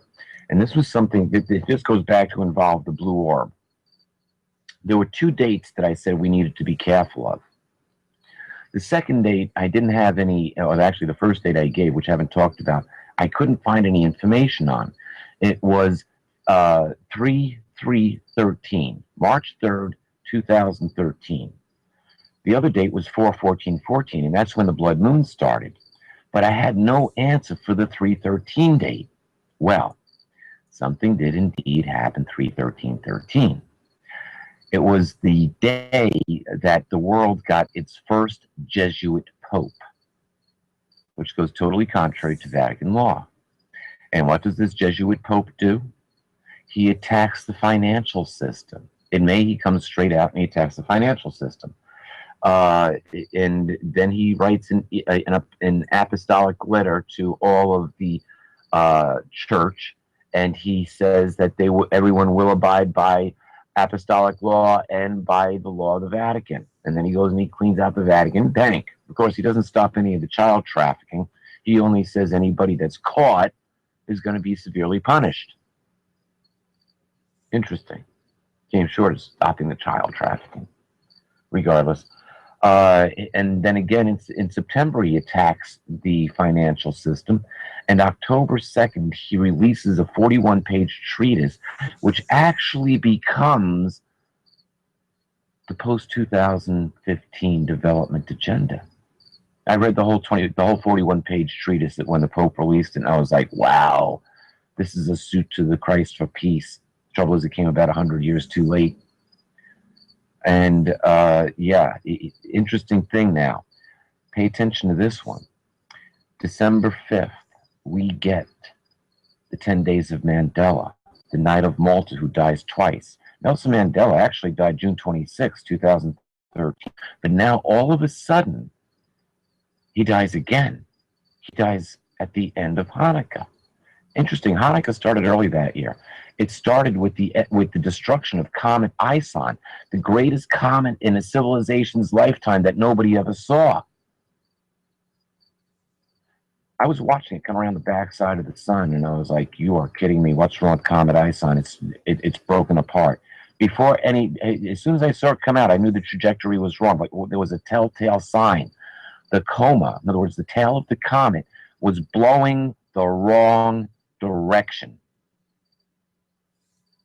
The tail of a comet can only blow one direction. That's away from the sun. Absolutely 90 degrees opposite, 180 degrees opposite from the sun, perpendicular to the sun. As it goes around the back, as it comes out the other side, and as it goes away, it will always be pointing away from the sun. When it came around the back side of the sun, it was pointing at a 90-degree angle. Why was the comet's coma pointing at a 90-degree angle from the sun? That makes no sense. Made no sense to me whatsoever. And after that, it fell apart. Now, that comet would have had perfect alignment the day after Nelson Mandela was put into the ground on December 16th. It would have been right between Earth and Venus. Now, Venus was in the evening sky. It was big and bright and beautiful right after the sun set. And on the 16th, it would have looked like a giant exclamation point had Comet Ison survived. It would have been the sign of the Mayan snake god and the end of their long Baktun and the start of the new Baktun. And it was destroyed. Now, wait a minute. Who destroyed the sign of the Mayan snake god? It couldn't have been the sun, because the coma of the comet was blowing in the wrong direction. You can go on YouTube today and find a video from the Soho feed, the Soho satellite feed, and you can see it, that the coma from Comet Ison is blowing in the wrong direction.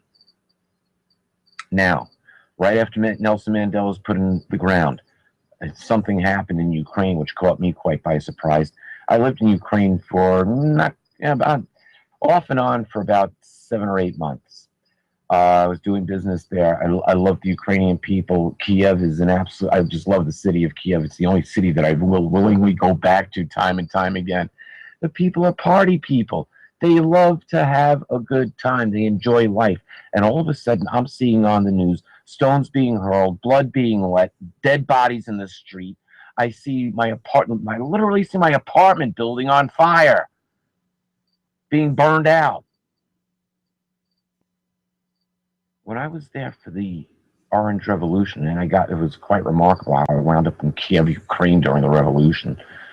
But it was basically a big love-in. I never saw one punch being thrown. I never saw an argument.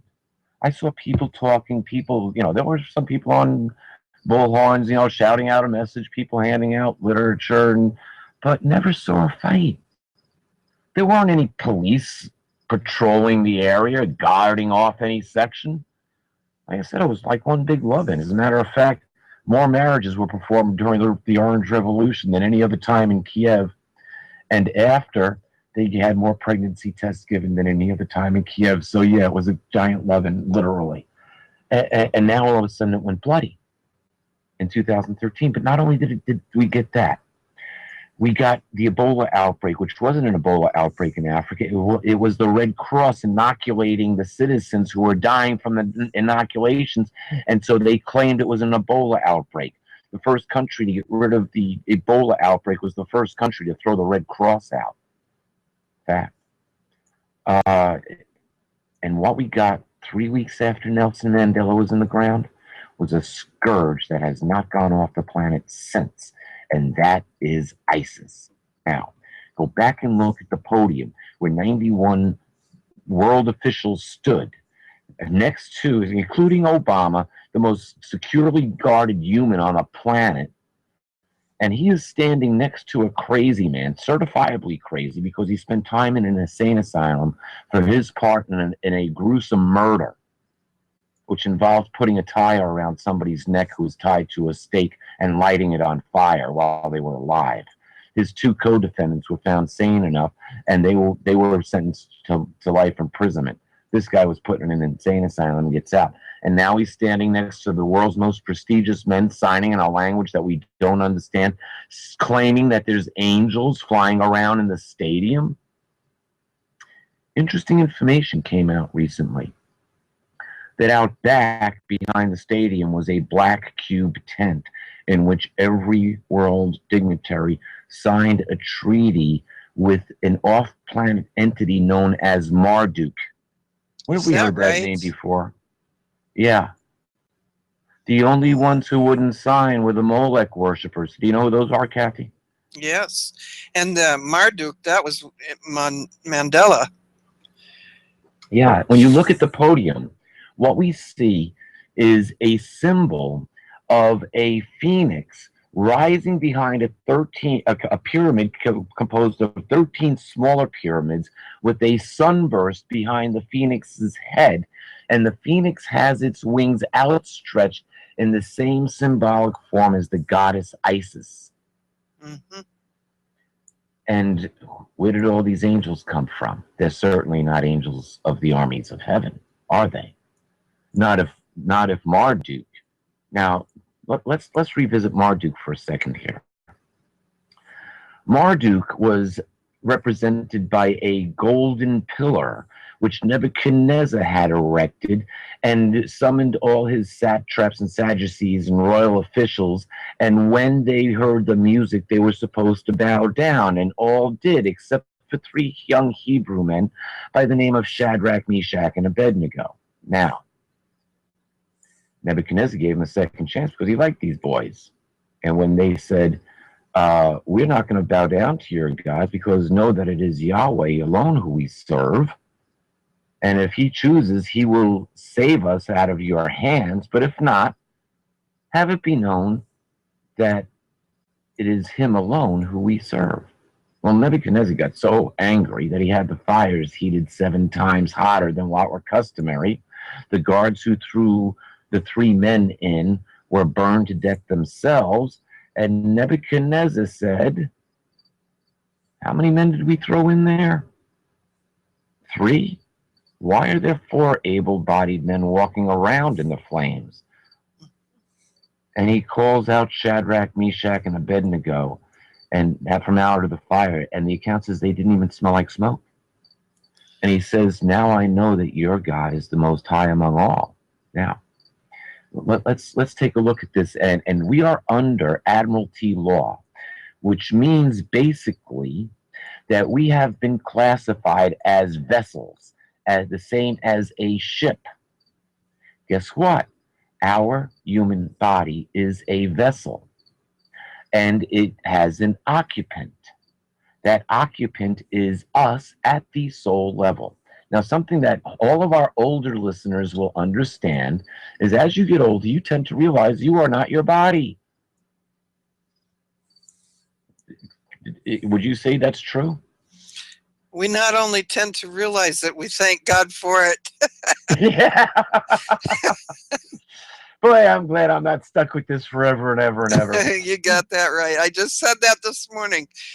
Just let it be tonight, Lord. I'm just sick of this body.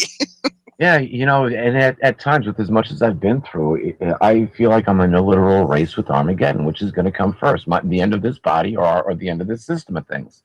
I'm hoping it's the end of this system and things, and I'll be repaired with perfect DNA on the other side. I'm still here live and kicking, so there's a good chance that I'll outlast this system, considering how close we are. But how close are we? Well, let's cover the vessels first, okay? Because this is important. You see, if the passenger of the vessel is a child of the Most High, guess what? When they take us before their courts, when they take us before their judgment, if we let them know that the vessel in which they are judging in their admiralty courts, it contains the child of Yahweh, of the Creator, of the Most High, and that do what you want with the vessel, but know that you must answer to him for what you do. Now the judge has to think about it. I wish that you could see the smile on my face right now. Because today I was reading a story on Cliven Bundy. That's exactly what he did when he got to court. He refused to be a part of that court system. He refused to answer their questions. He refused everything because he's a child of God. He doesn't believe in that court. You see, he made that decision. And Yes, he did. You see, now the court has to decide whether it wants to pursue going after and prosecuting a child of God. Mm-hmm. He declared who he was, and God says, touch not my anointed. Now, go one further. Declare the child of Yahweh. Mm-hmm. Declare the child of Yahuwah.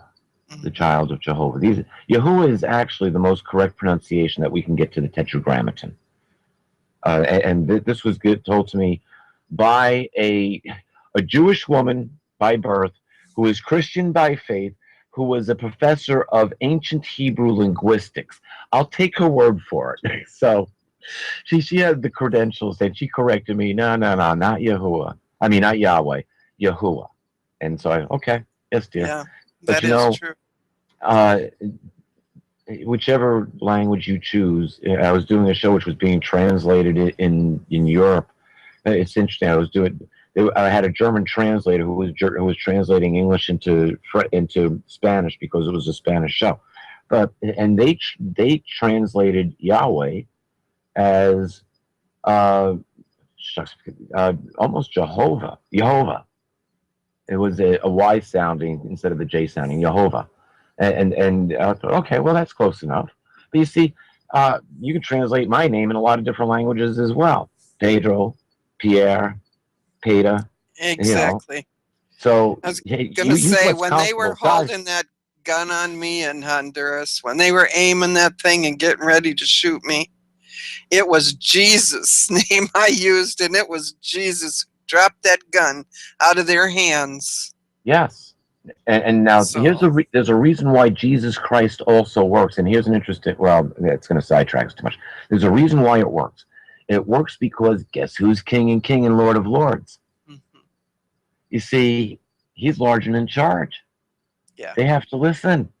So once we make claim to the Father and the Son, and it's through the Son's blood, that perfectly shed DNA, that we have the hope for the future. You see, it's a matter of understanding it from a political standpoint, an exopolitical standpoint, or the standpoint of the politics of the Bible, and where we are, where we fit into this. Because Satan's world is run by a mirror of those politics. Except that, now here's an interesting thing. Admiralty law comes from, guess where? The Canaanites, through the Phoenicians.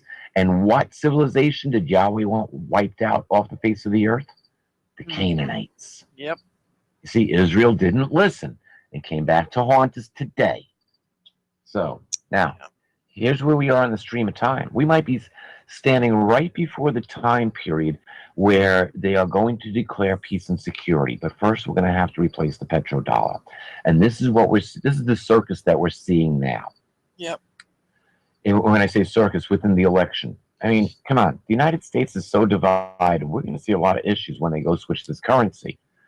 And the powers that be, when I say the powers that be, the Democratic Party, the banksters, all those people, this is who's in trouble. The bank in Indonesia, which set up all this money back in World War II to have all this rebuilt, all the destruction rebuilt. Well, the banksters took the money, including the Bush family, which now owns Chase Bank, which used to be Brown Brothers Harriman. So you got the Bush cabal, which is firmly entrenched in the banking system and in politics both. And they are subjects to the Pope. Think about that now, okay? And you know, So, Ted Cruz, his wife is part of Chase Manhattan Bank. And she's high up in there.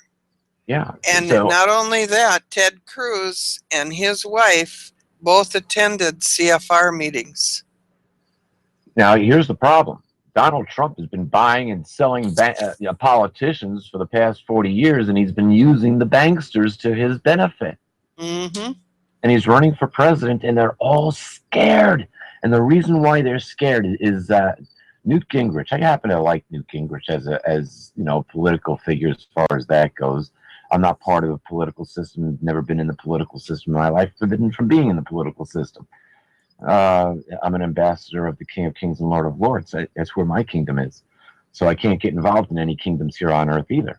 But anyway, Newt said the reason why why the establishment of the GOP hates Donald Trump is because he hasn't been through any of their secret societies. That's right. He's an independent thinker. He is the man that's used them, and they're afraid of what's going to happen, but they have a bigger fear. You see, those families from the East who lent all their money to these banking families after World War II, well, the banking families took that money as collateral, and they made loans on it instead of using the money for repairs. They made loans to businesses and to corporations to rebuild the cities that were destroyed, and they gave them nice interest rates along with that. And then when the people wanted money for mortgages, they were going to be paying back 3 times the money borrowed through the interest put on there besides the principal. You know, so they took the money, they stole it, and they started the debt system, and they enslaved the world through the debt system. Mm-hmm. That's where we are now. Now these families in the East want their money back. You guys stole the money. You never used it. You stole the money and you enslaved the world to debt, $4 quadrillion worth of debt. And you banksters and crooked politicians aren't going to get away with it. No, you know that they indicted and jailed one of the Rothschilds already in December. And they're keeping it very quiet, but it was Switzerland that took him to court. It was Switzerland that won the court hearing, found him guilty. And he is in jail.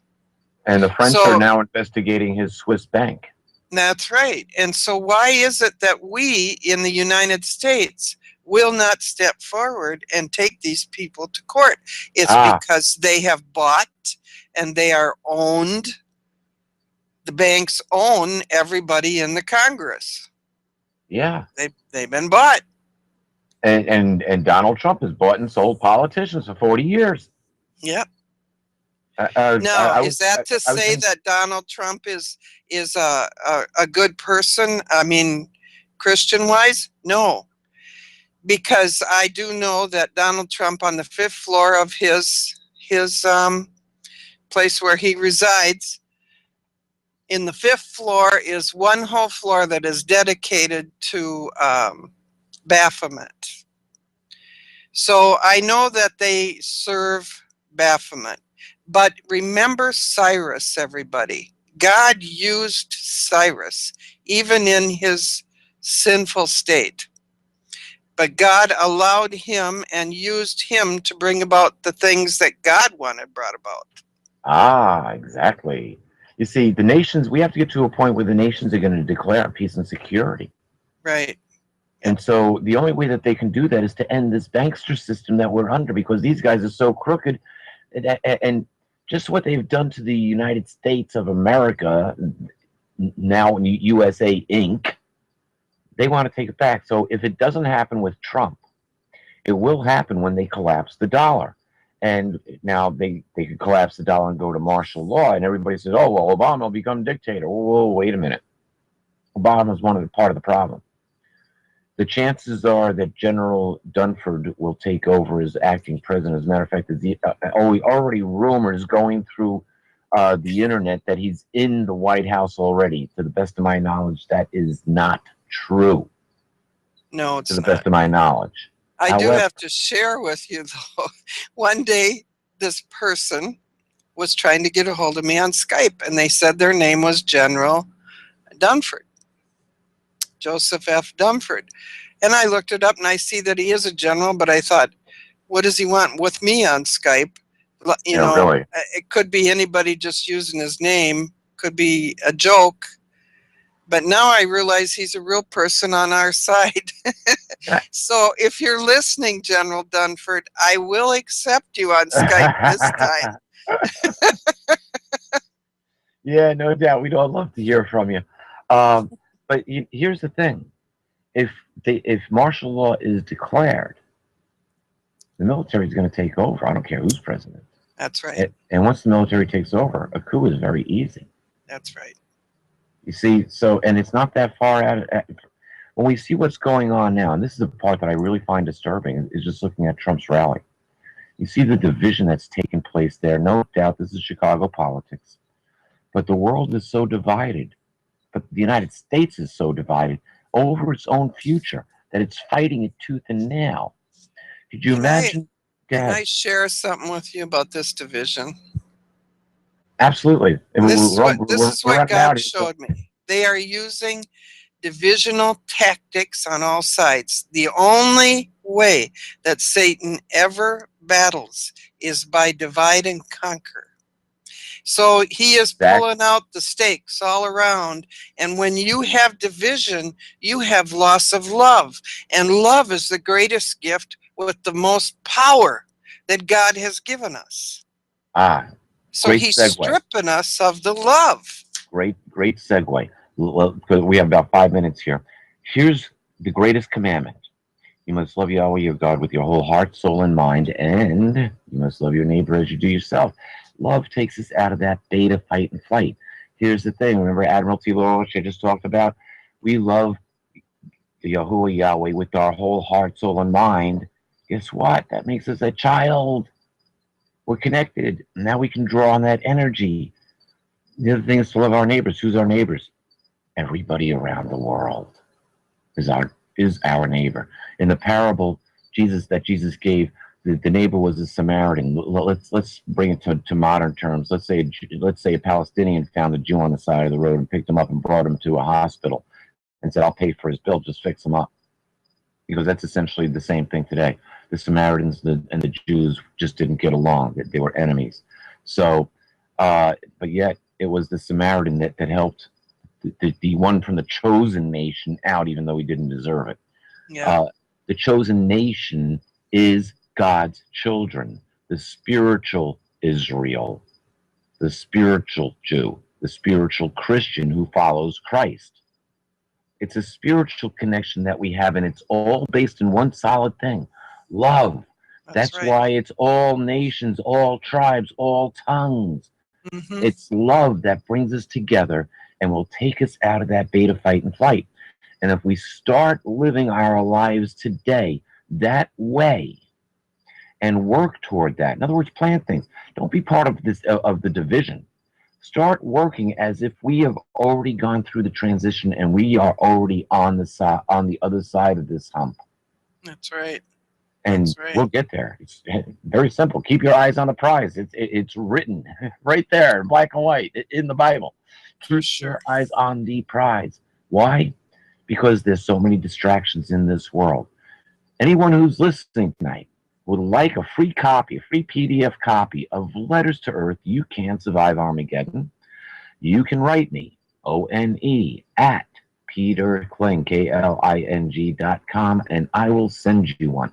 I got my website kind of up and running. I do weekly broadcast, the final countdown on Wednesdays. You can go to the website. It's PeterKling.com. Still under construction, but yeah, we're getting it there. I'm a neophyte when it comes to the computer. I'm Einstein when it comes to science and the Bible. So, we can't all be experts in all in every area. And it's more important to understand the love component that we have together with our fellow human than any kind of smartphone or smart device or internet, because that's all going to go away. Yeah. We're going to face a trial sometime.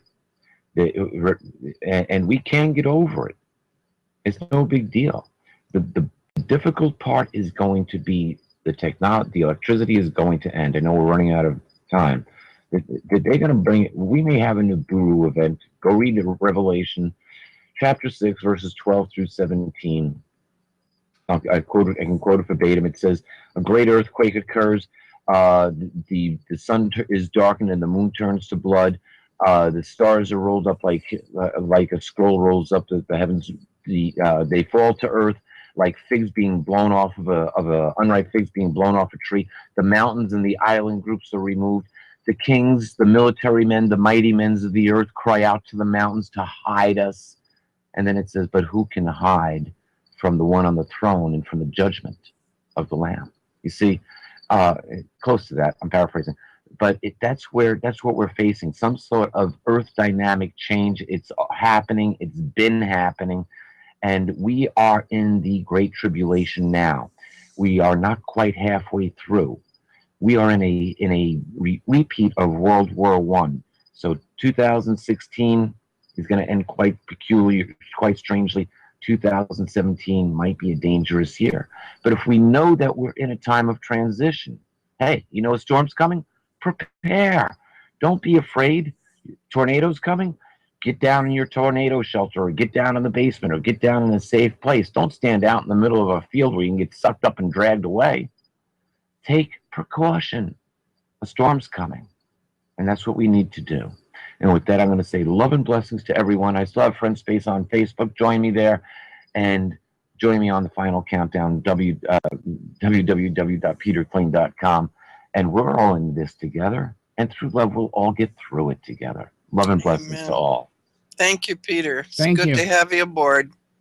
Oh, thank you for having me, and it's been a pleasure. And I really sincerely mean that. And to all your listeners, really, ONEPeterKling.com. I will send you a free PDF copy. You can also find it on Amazon.com and on the internet at different places. So enjoy. Love and blessings again. Okay, bye-bye. Bye-bye. Bye-bye. Okay, I hope you guys enjoyed that. I know that it's controversial, but it's time to be taught the meat and get past just the milk of the Bible. And so that's what I want to try to do on Friday nights. So next week we have Jim Garrow coming on with us, and he is a pastor, and so he will be with me next week talking about whatever he's going to talk about. Don't know yet. And so I'm looking forward to that as well. And I hope that you all have a very blessed weekend. And I will see you guys Sunday night. Sunday night, Michael Emery will be with me, as well as Tuesday night. Michael Emery will be with us. We're going to get this hoedown thing going for sure and start working on that. And we're going to get more of an in-depth report of what's going on in Oregon. So you guys have a great tomorrow. I know that in Minnesota it's supposed to, so I'm going to be outside, that's for sure. And receiving God's blessings, all of you. I pray that you receive his blessings all week long. Bye now. Bye-bye.